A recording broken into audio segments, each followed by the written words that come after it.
नमस्कार मंडळी, स्वागत पुन्हा एकदा माझ्या नवीन ब्लॉगमध्ये। तर मंडळी, बघता बघता आपल्या गणपती बाप्पाला 10 दिवस झाले। श्री गणेश चतुर्थीपासून 7 तारखेपासून हे 10 दिवस ते उद्या अनंत चतुर्थीपासूनचा जो दिवस असेल, हे 10 दिवस अक्षरशः भारावून जाणारे होते। आणि हे 10 दिवस पूर्णपणे भक्तिभावाचे आणि गणपतीच्या आशीर्वादाचे होते। बऱ्याच ठिकाणी आम्ही फिरायला गेलो, त्यातला हा एक गणपती नवसाला पावणारा। तर असा काल रविवार होता, त्यामुळे आम्ही जरा फिरायला बाहेर आलो आणि गणपती बाप्पा सगळ्यांच्या मनोकामना पूर्ण करो, नवसाला पावणारा हा चिंतामणी खरंच देखावा। हे 10 दिवस कसे गेले माहीत नाही पडलं। तर आज होता रविवार, त्या निमित्ताने मी घरी आज प्रयत्न केले मोदक करण्याचा। तर पाहूया पुढच्या ब्लॉगमध्ये की मोदक घरी मी कसे बनवले आहे। प्रथमच मी प्रयत्न केला आहे मोदक बनवण्याचा। तर मंडळी, चला आपण पाहूया आज मोदक मी बनवले आहेत आणि कसे झाले आहेत। पाहू शकता इथे उकड घेतलेली आहे आणि रात्रीचे 9:30 वाजलेले आहेत। रविवारचे एवढंसं पीठ उरलेलं आहे आणि काही मोदक जे 21 मोदक झालेले आहेत ते मी उकड घालायला ठेवली आहे। तर चला तर मंडळी, पाहूया आपले मोदक व्यवस्थित झालेत का।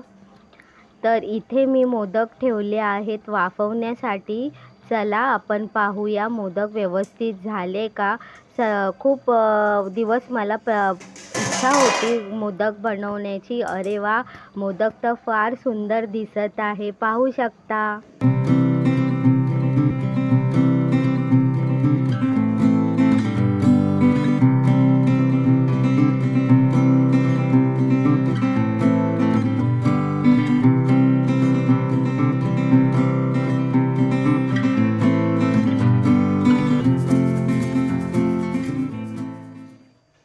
मोदक तर एकदम उत्तम झाले आहेत। चला एकदा थोडंसं अजून वाफवूया। रात्रीचे आता 11 वाजायला आले आहेत आणि इथे माझं मोदक व्यवस्थित शिजून झाले आहेत।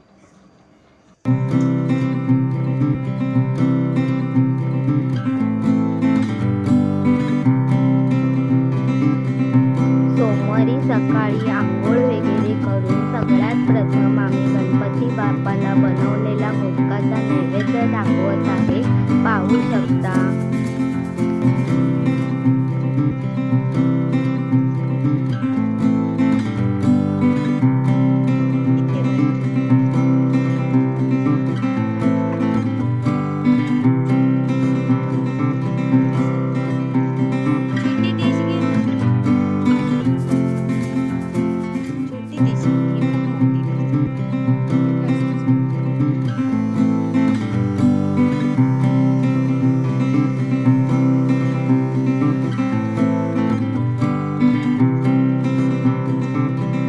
गणपती बाप्पाला दाखवल्यानंतर इथे माझे चिरंजीव मोदक टेस्ट करत आहे आणि त्याला ते फार आवडले आहेत।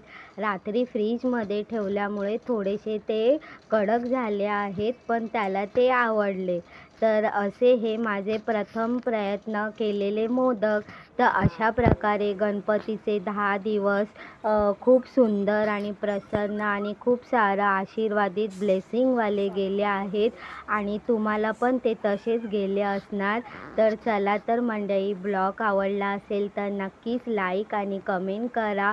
पुढच्या वर्षी आपण गणपती बाप्पाची अशाच जल्लोषाने आणि अशाच उत्साहाने त्याचं स्वागत करू। चला, ब्लॉग आवडला तर नक्कीच लाईक आणि कमेंट करा। गणपती बाप्पा मोरया।